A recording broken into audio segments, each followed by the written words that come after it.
Hello everyone, welcome back to my channel. आज हम लोग एनसीईआरटी हिस्ट्री क्लास 6 का चैप्टर फर्स्ट का नोट्स जो मैंने बनाया है वो आप लोग को दिखाती हूँ। अगर आप लोग को अच्छा लगे तो चैनल को सब्सक्राइब कर दीजिएगा। चलिए स्टार्ट करते हैं। अभी मेरे पास बुक जो है दूसरे रूम में है, इसीलिए मैं आप लोग को बुक नहीं दिखा पाऊँगी। अगला चैप्टर में मैं बुक के साथ आपको दिखाऊंगी कि उसमें टॉपिक जो है, या फिर आप अपने एनसीईआरटी में भी देख सकते हैं कि जो टॉपिक दिया टॉपिक वाइज मैंने अपना नोट्स बनाया है। क्योंकि कोई भी कॉम्पिटिटिव एग्ज़ाम के लिए सबसे पहले हमें एनसीईआरटी को पढ़ना ज़रूरी है। ये आप लोग को सही से नहीं दिख रहा होगा क्योंकि ये जो है ग्लिटर पेन से लिखा हुआ है, इसीलिए। ठीक है, ये देखिए क्या है। अध्याय फर्स्ट में है क्या, कब, कहाँ और कैसे।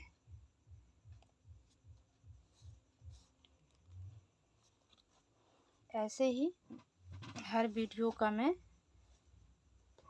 वीडियो बनाकर अपलोड कर दूंगी। आप लोग वहाँ से नोट्स जैसा या फिर एक बार आप देख लीजिएगा, ज़्यादा बेटर रहेगा। ठीक है, चलिए स्टार्ट करते हैं यहाँ से। लोग कहाँ रहते थे। ठीक है, भौगोलिक महत्व के दृष्टि से है। जो प्राचीन काल में मानव बस्तियाँ मुख्य रूप से जल स्रोतों के पास विकसित हुई है। ठीक है, नर्मदा नदी। ठीक, दूसरा टॉपिक है उत्तर पश्चिम की सुलेमान और किरथर पहाड़ियों के बीच। उत्तर पूर्व में गारो तथा मध्य भारत में विंध्य पहाड़ियों के बीच। अगला टॉपिक है सिंध और उसकी सहायक नदियाँ, गंगा व इसकी सहायक नदियाँ सोन। ठीक है, इसमें देखते हैं टॉपिक में क्या क्या है। यहाँ रहने वाले लोग कुशल संग्राहक थे, जो पौधों, जड़ों और फलों को संग्रह करते थे और जानवरों का शिकार पहले जो है आखेट बोला जाता था। ठीक है, शिकार को करते थे। ठीक है, दूसरा टॉपिक है कि उत्तर पश्चिम की सुलेमान और किरथर पहाड़ियों के बीच जब रहते थे तो लगभग 8,000 वर्ष पूर्व इसी इंसानों ने सबसे पहले गेहूं और जौ जो है फसलों को उपजाना शुरू किया था।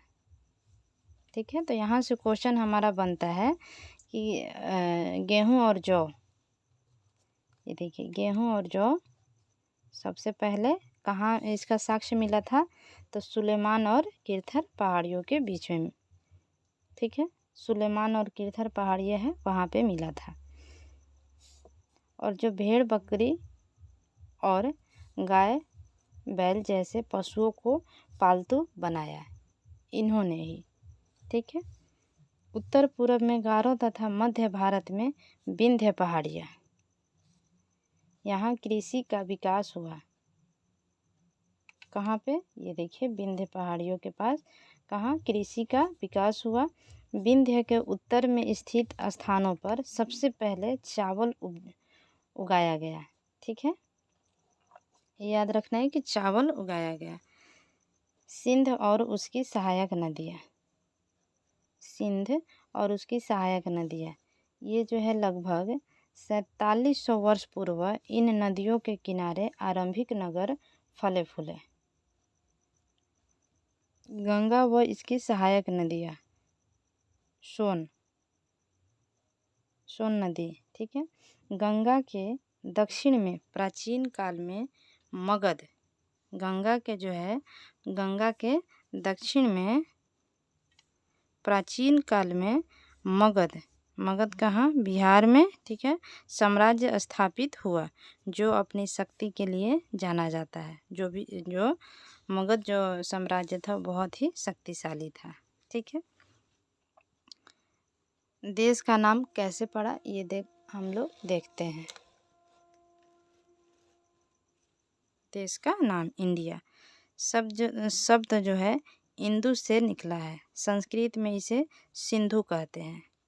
25 वर्ष पूर्व उत्तर पश्चिम से आने वाली ईरानियों व यूनानियों ने सिंध को हिंदोस कहा। किसने कहा? ईरानी और किसने? यूनानियों ने सिंध को हिंदोस कहा। इसी नदी के पूर्व में स्थित भूमि प्रदेश का इंडिया कहा गया। जो इसी नदी है हिंदोस जो इसका सिंधु नदी, ये देखिए, ठीक है। सिंधु नदी के जो पूरब में स्थित जो भूमि है उसी को इंडिया कहा गया। चलिए ये देखिए भारत, ठीक है। भारत नाम कैसे पड़ा? भारत नाम का प्रयोग उत्तर पश्चिम में रहने वाले लोगों के एक समूह के लिए किया जाता था, जिसका उल्लेख जो है ऋग्वेद जो लगभग 35 वर्ष पुराना है उसमें मिलता है। अतीत के बारे में कैसे जाने? ठीक है, अतीत के बारे में हमने कैसे जाना? इतिहास को जानने का मुख्य साधन निम्न है। कौन कौन सा है? पांडुलिपियाँ हो गया, अभिलेख हो गया, पुरातात्विक स्रोत हो गया। पांडुलिपियाँ में क्या है? ये जो है पांडुलिपियाँ हाथ से लिखित गई पुस्तकें होती थी। ये प्रायः ताड़पत्रों, ठीक है, जिसे ताड़पत्र या हिमालय क्षेत्रों में उगने वाले बुर्ज जो है बुर्ज नामक पेड़ होता था, उसका छाल से लिखा जाता था, ठीक है। उसी को हम पांडुलिपियाँ कहते हैं। भाषा वहाँ का पांडुलिपि में जो किस भाषा में लिखा जाता था? संस्कृत, प्राकृतिक व तमिल वहाँ आम लोगों की भाषा होती थी। अभिलेख में जो है पत्थर अथवा धातु जैसी कठोर सतहों पर लेख। शासक अपने आदेशों को उत्कीर्ण कराते थे ताकि लोग उन्हें पढ़ व पालन कर सकें। अभिलेख जो है, अभिलेख का महत्व भी पूछेगा, इसमें हम महत्व में भी इसको लिख सकते हैं, ठीक है, कि इसका शासक अपने आदेशों को उत्कीर्ण और करवाते थे ताकि लोग जो है उन्हें पढ़े और पालन कर सकें, ठीक है। पुरातात्विक स्रोत जो है, पुरातात्विक स्रोत पत्थर व ईंट से बनी इमारतों के अवशेषों, चित्रों, औजारों, हथियारों, बर्तनों और सिक्कों का आदि, ठीक है। पुरातात्विक स्रोत कौन कौन सा है? ये देखिए कि ईंट से बनी इमारतें हो गया, चित्र हो गया, औजार हो गया, हथियार, बर्तन, सिक्कों आदि पुरातात्विक स्रोत को मानते हैं, ठीक है। तिथिया का अर्थ क्या है?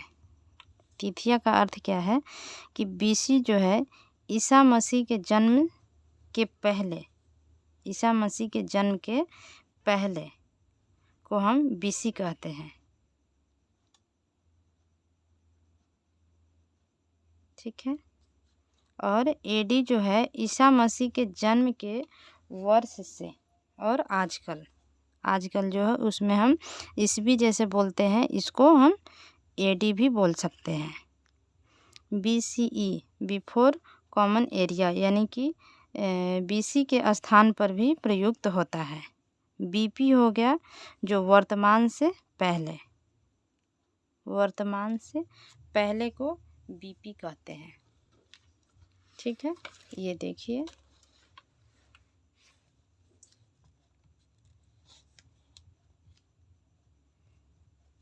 देखिए इतिहासकार जो लोग अतीत का अध्ययन करते हैं उसी को इतिहासकार कहते हैं। स्रोत किसे कहते हैं? उन जानकारी को कहते हैं जो पांडुलिपि या अभिलेखों में मिलते हैं, उसे स्रोत कहते हैं। देखिए इसमें क्वेश्चन जो है इसमें पूछा जाता है, हर कॉम्पिटिटिव एग्जाम में पूछा जाता है कि सबसे पहली फसल जो है गेहूँ और जौ है। सबसे पहली जानवर है कुत्ता है। और सिंधु सभ्यता के नगरों का विकास 47 वर्ष पूर्व हुआ था। और गंगा घाटी के नगरों और मगध का विकास जो है 25 वर्ष पूर्व हुआ था। गेहूँ और जौ सबसे पहले कहाँ उगाया गया था, ये हमें कमेंट में ज़रूर बताइए। ठीक है, ओके, नेक्स्ट वीडियो में मिलते हैं।